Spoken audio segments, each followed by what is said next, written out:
తాకట్టులో ఉన్న బంగారాన్ని విడిపించి ఆ రోజు ఆన్లైన్ రేటుకే మేము కొంటాం. Sharma gold company.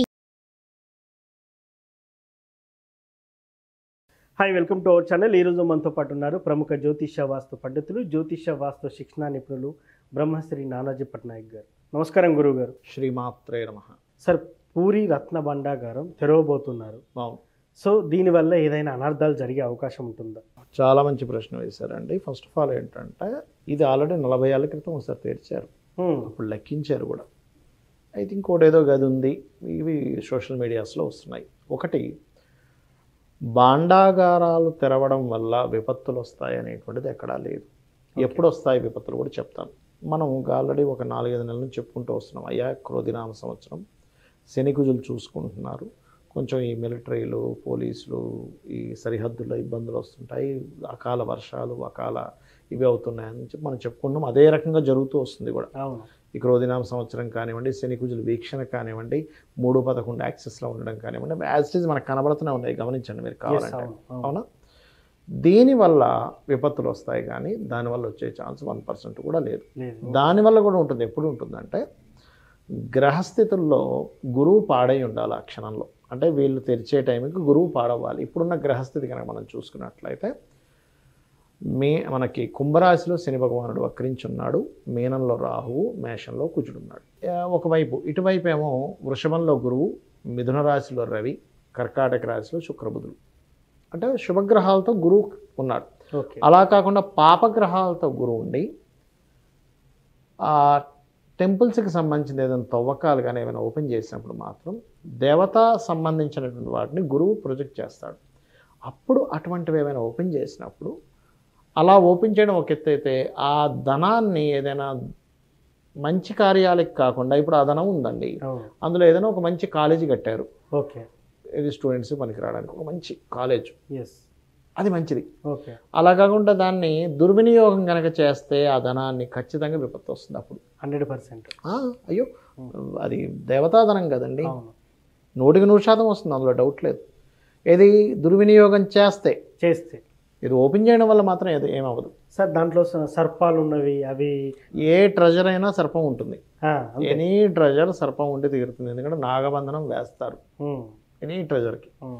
నాగబంధనం వేసి అక్కడ కొన్ని సర్పాలు ఉండడం కానీ, కొండ చిలువలు ఉండడం కానీ, ఇవన్నీ జరుగుతాయి. ప్రతి బంధనానికి ఉంటుంది, నాగబంధనం అంటారు. తెరిచిన వారికి కూడా ప్రమాదం పొంచి ఉంటుంది. ఇప్పుడు మనం అనంత పద్మస్వామి గుడికి వెళ్తే అసలు దాన్ని ముట్టుకోవాలంటేనే భయపడతారు. అసలు ఆ దరిదాపులకు కూడా వెళ్ళరు. సో ఇప్పుడు ఈ పూరి భాండాగారం విషయంలో అలాంటిది ఏం జరగదంటారు? లేదండి. ఒకటి ఏంటంటే, అసలు ఆ భాండాగారాలు ఎందుకు ఉండేవంటే, ఒకప్పుడు మన బ్రిటిష్ వాళ్ళు మన యొక్క రత్నాలని, బంగారాన్ని మొత్తం తరలించుకుపోయారు. ఆ భాండాగారాల్లో ఉండడం దానికంటే కొన్ని వేల రెట్లు మన దగ్గర ఉండేవి. వేల లక్షల రెట్లు ఉండేవి. వీటన్నిటి మనకి రోడ్ల మీద ఇలాగ రాసులు పోసి అమ్మేవారు రత్నాలని, వజ్రాలన్నింటినీ రాసులుగా పోసి అమ్మేవారు. అంత గొప్ప దేశం మనది. ఈ దాడుల్లో అందరూ కూడా రకరకాల దేశస్తులు వచ్చి మనం పట్టుకొని వెళ్ళిపోయినప్పుడు, కొంతమంది ఏం చేశారంటే, ఇట్లా కాదు, వీటిని మనం రక్షించుకోవాలని ఈ యొక్క వీటి కిందని స్వరంగాలుగా తయారు చేసి వాటిల్లో పెట్టి వాటికి నాగబంధనాలు వేశారు. అంటే ఇంకెవరూ వెళ్ళి వాటిని టచ్ చేసి పట్టుకుపోకుండా మన సంపద మనకు ఉండాలి అని. ఎందుకంటే సంపద పోతే దేశం బీద దేశంగా ఎందుకు పనికి రాకుండా పోతుంది. అలా అయ్యాయి. కానీ వాటిని ఓపెన్ చేసినంత మాత్రాన ఏదో అయిపోతుంది, వాటి వల్లే ఏదో విపత్తు వస్తుందని మాత్రం లేదు. విపత్తులు దేనివల్ల వస్తాయంటే, మనకి ముండేన్ ఆస్ట్రాలజీ అని ఉంటుంది, మైథుని జ్యోతిష్యం అని. ఆ మైథుని జ్యోతిష్యంలో ఏం చెప్పబడుతుందంటే, ఈ యొక్క ఆకస్మిక సంఘటనలకి రాహు కారకుడు, కర్మకి శని కారకుడు, కుజుడు విపరీతమైనటువంటి అల్లకల్లలో ఒక అగ్రెసివ్ వీటికి కారకుడు. వీటి యొక్క కలయిక కానీ దృష్టి కానీ ఉన్నప్పుడు ఇటువంటివి వస్తుంటాయి. విపత్తులు కానీ, భూకంపాలు కానీ, లేకపోతే కరోనాలు లాంటివి కానీ. కరోనాలు లాంటివి రావాలంటే కాల్సర్ప యోగంలో రావాలి, ప్రతిసారి రాదు. ఇట్లాంటివి వస్తుంటాయని చెప్పడం జరుగుతూ ఉంటుంది. సో అందుకని అటువంటి ఇవి జరుగుతాయి, కానీ ఇట్లాంటి వాటి వల్ల ఏమీ జరగదు. సో సంపదని మాత్రం సేవ చేయడానికి ఖర్చు పెట్టాలి, కానీ పోగు చేయడానికి మాత్రం వేసుకుంటే మాత్రం దుర్వినియోగానికి ఖర్చు పెట్టకూడదు.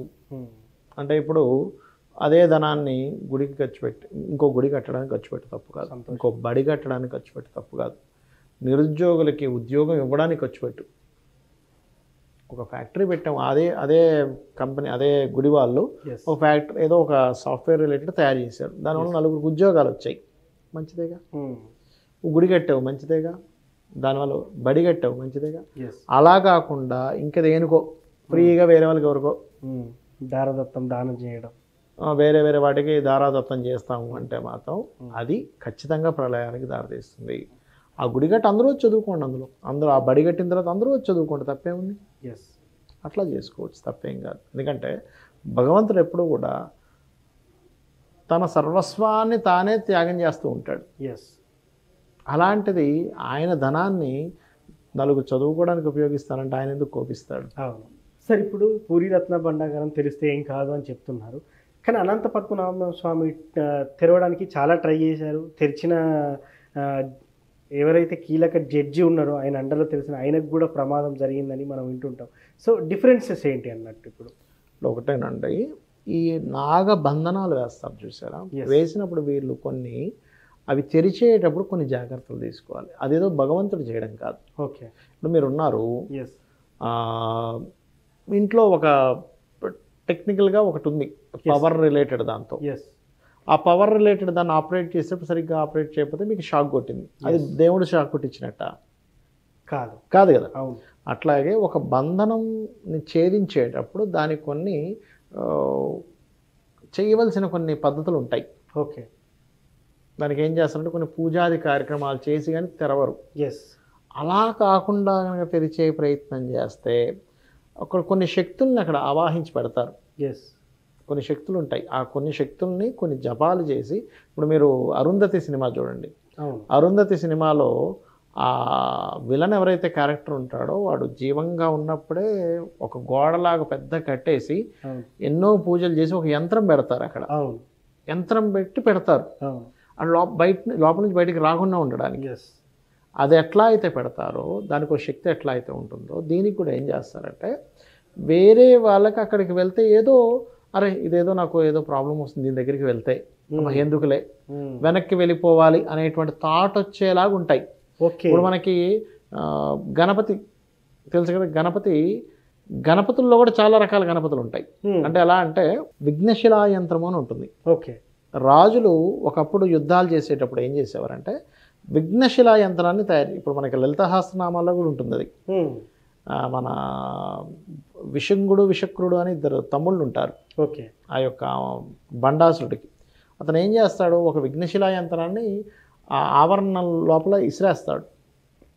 ఇసిరేసి అందరికీ అబ్బాయి ఏం యుద్ధం చేస్తాం, యుద్ధం చేస్తే పోతే మహా అంటే బండాసుడికి లేకపోతే అమ్మవారికి వస్తుంది, మనకేమొచ్చింది అనుకుంటారు. అప్పుడు ఆ శ్యామల అమ్మవారు వచ్చి లలిత అమ్మవారికి చెప్తుంది, అమ్మ ఏంటి ఇట్లా ఇట్లా నాకు తెలుసులే ఏం జరిగిందో అని గణపతిని పిలుస్తుంది. ఇద్దరు చూసుకుంటారు ఒకరినొకరు. కామేశ్వర ముఖాలోక కల్పిత శ్రీ గణేశ్వర, ఆ ఇద్దరు నవ్వుల్లో నుంచి గణపతి పుడతాడు.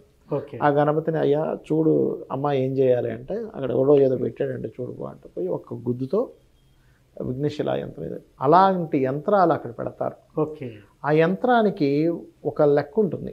ఈ యంత్రాన్ని ఛేదించాలంటే దీనికి మళ్ళీ ఎలా అంటే మనం ఒక సాఫ్ట్వేర్ సెట్ చేయాలంటే ఎట్లా ఉంటుంది, మన కోడింగ్ ఎట్లా ఉంటుంది, దానికి ఒక కోడింగ్ ఉంటుంది. అలా చేయకుండా కనుక మనం చేస్తే ఆ చేసే వాళ్ళకి ఏదో డిస్టర్బెన్స్ ఉంటాయి ఖచ్చితంగా. అంటే అది మనం అనుకోవడం వల్లనే కూడా జరిగే ఛాన్స్ ఉంటుంది, అక్కడ ఉన్న యంత్రం వల్ల కూడా మనకు వచ్చే అవకాశం వస్తుంటుంది అనమాట. అట్లా అది మెయిన్ అక్కడ కాన్సెప్ట్ అనేటువంటిది. సో ఫైనల్గానైతే కూడా అది కూడా తెరవచ్చు, కానీ దానికి చేసే పూజలు మాత్రం కరెక్ట్గా చేసి మాత్రమే కరెక్ట్గా చేసి తెరవాలి. దాని తర్వాత ఆ ధనాన్ని ఎక్కడా కూడా దుర్వినియోగం చేయకూడదు. దుర్వినియోగం చేస్తే అంతే సంగతి, ఇంకా ప్రళయం రావాల్సింది. అమ్మో, భగవంతుడికి సంబంధించిన ధనం ఎట్లా ఎవరితో పెట్టుకున్నా స్వామి వారితో ఆయన అంటుంటారు, అంతే కదండి. సో ఫైనల్గానైతే రత్న భండాగారం తెరవడంలో ఎలాంటి ఆటపాట్లు ఉండవు, తీసే నిధిని మాత్రం ఎందుకంటే కర్కాటకంలో శుక్ర బుధులు సంచరిస్తున్నారంటే భాండాగారాలు బయటపడతాయి కూడా. సో థ్యాంక్ యూ సార్, రత్న భండాగారం గురించి చాలా చక్కగా వివరించారు. Thank you. శ్రీమాత్రే నమః. సో చూశారు కదా, పూరి రత్న భండారం తెరిస్తే ఏం జరుగుతుందనే అంశంపై గురువుగారు మనకు చక్కగా వివరించారు. ఇది వాటి కార్యక్రమం. మరో కార్యక్రమం మళ్ళీ కలుద్దాం. Thank you.